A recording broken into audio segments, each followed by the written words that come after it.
This is KTVO's Good Morning Heartland.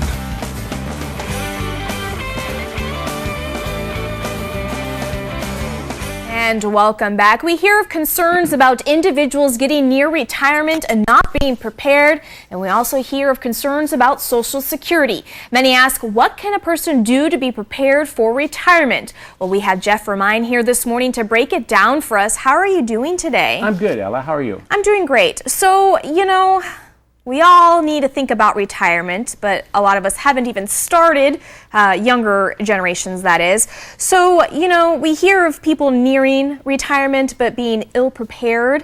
Are you finding that to be true? Well, if you read the news reports and listen to the media, you'll find that, yes, there's a large proportion of Americans that seem to be ill-prepared. Some 53% of Americans one report indicated that they'll have to reduce their lifestyle, and another report indicated that a third of Americans are going to have to live on that Social Security will make up 90% of their retirement income, and the average Social Security is about $15,000, which would be hard to live on. Yeah. So let's talk about what can individuals do to make sure they are prepared for retirement. Well, we advocate that people have a plan for their retirement, and it's increasingly apparent that individuals need to take responsibility for their future financial well-being.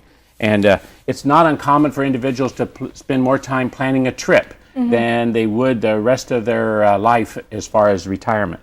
And so we suggest that individuals and couples become knowledgeable about the anticipated expenses and the anticipated income that they're going to have in their later years. So let's talk about, you just said anticipated income. What can somebody expect income-wise when they are in retirement? Well, I would say that the best way to answer that question is with questions. And first off, when you retire, are you going to have a pension from your employer? Are you going to have a 401k or a 403b, or will you have IRAs that you have saved money in? Will you have personal savings and assets? And again, that would be, is there anticipated that you'll have other assets that you don't have at this time?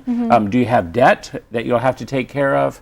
And what about Social Security? Will you have Social Security? Yeah. And so then you have to sit down and think about what kind of income would come from each of those sources and determine if that's going to exceed the expenses that you have currently and into the future. Okay, now let's go ahead and talk about expenses. What can we expect expense-wise when we're retired? Well, we help people understand their expenses, and oftentimes we start out with the expenses that they currently have, and we ask them what is it that's in those expenses that's unusual, and we might subtract that, and then we would consider whether they have children and the expenses of raising children. We just mentioned earlier about daycare or college or whatever expenses, and then we would also ask them about other kinds of things that are on their list. Big things that are important to them. Maybe they're planning weddings, maybe they're planning cruises, maybe they're planning, maybe they have some big ticket items, or maybe there's something, a bucket list that they have. And then there's also the expenses that, that they know that they'll incur in later years, health care, improving their homes, and having an automobile. Right. And so we try hard to take those expenses and project them into the future.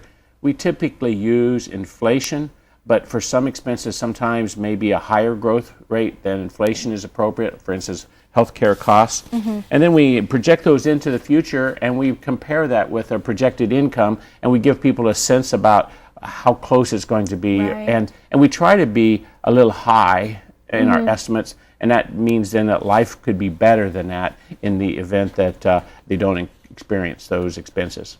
So over the years, obviously, retirement age has changed. What is the average age that people retire? Well, sometimes individuals are forced to push that back. Many would use the Social Security guidelines of that you're first off full retirement at 66 or maybe at 62, that are an early retirement, and it really depends upon how much they have saved, what sort of retirement plans they have, what sort of expenses they have. We find that expenses make a world of difference because what you spend later in life is going to have to directly come from your income sources. Yeah. So all valuable information. What we'll do is we'll post everything on our website, as well as sources that our viewers can contact if they are worried about their retirement or don't know where to start, young or old. So thank you so much, Jeff Romine. What we'll do is we'll post everything on our website. We'll post your information as well if they have any questions, and we'll be right back. Thank you.